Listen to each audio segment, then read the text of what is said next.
তিনি দুটি কাজই করতে পারেন, শুধু বোলিং করতে পারেন আর ক্রিকেটটা বুঝেন, আর কিছুই জানেন না। আমরা একটু মুস্তাফিজকে নিয়ে কালকে তার পারফরমেন্স নিয়ে কথা বলতে চাই। মুস্তাফিজকে নিয়ে মুস্তাফিজকে আমরা সবসময় দেখি খুব কুল। তাকে এর আগে একবার আইপিএলে এনওসি দেয়নি বিসিবি, তখন তাকে জিজ্ঞাসা করা হয়েছে, তিনি তখন জবাব দিয়েছিলেন ওনারা যেটা ভালো মনে করেছে সেটাই করেছে।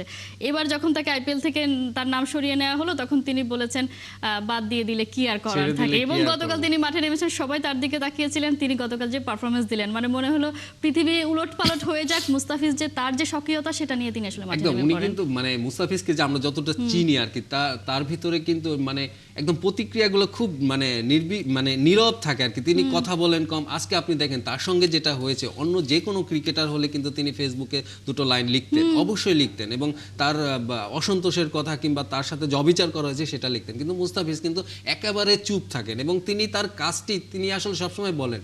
তো তার এই সরলতাটাই কিন্তু তাকে এই আমি বলবো যে উপর প্রদত্ত আর কুপরওয়ালা প্রদত্ত তার একটা প্রতিভা দিয়েছে। তিনি কিন্তু এইটিই জানেন, এবং কালকেও দেখলেন আপনি লাস্ট ওভারে তিনি কিভাবে ম্যাচটি ঘুরিয়ে দিলেন। কলকাতা নিশ্চয়ই খুব মিস করছে না এরকম মুস্তাফিজকে দেখে? শুধু কলকাতা না, পুরো ক্রিকেট বিশ্ব, আমি বলবো যারা আইপিএল দেখেন কিংবা সেখানে বিশ্ব মঞ্চে সবাই দেখা, সেখানে সবাই মিস করবে। এবং লসটা কিন্তু হয়েছে আইপিএল কর্তৃপক্ষ, আইপিএল কেকেআর।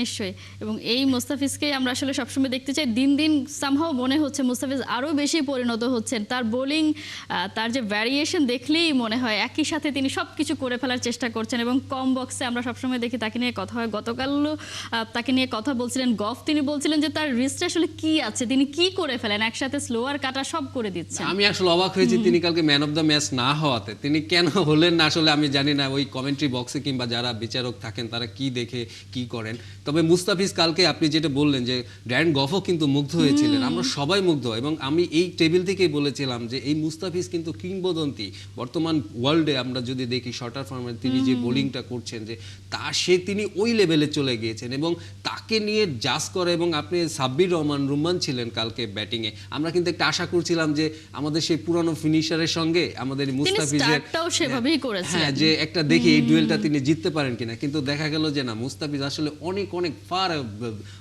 এগিয়ে গিয়েছে আসলে সময়ের থেকে।